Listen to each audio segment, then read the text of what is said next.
In today's video, I'm going to show you how to remove a Gmail account from a laptop step by step. This is really useful if you're switching accounts, sharing a device, or simply want to clean up the account saved on your browser. The good news is that it only takes a few clicks, and I'll walk you through the entire process so you can do it safely and confidently. If this video helps you out, make sure to hit the like button and subscribe for more easy tech tutorials just like this.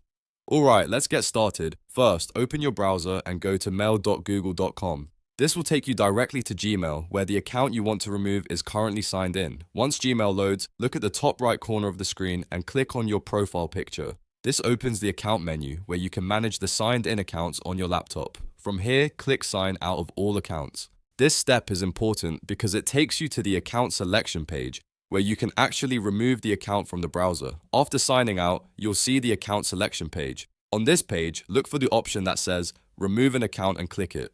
Now you'll see a list of the Gmail accounts saved on this laptop. Find the Gmail account you want to remove, then click the remove icon next to it. This tells the browser that you want to delete that saved sign-in from the device. A confirmation message will appear next. To finish, click yes, remove. This confirms your choice and removes the Gmail account from the laptop's saved account list. And that's it. Your Gmail account has now been removed from the laptop. Just remember, this removes the account from the browser or device sign-in list, so you may need to sign in again later if you want to use it again. If you found this helpful, don't forget to like the video, subscribe to the channel, and turn on notifications so you never miss the next tutorial. Thanks for watching, and I'll see you in the next one.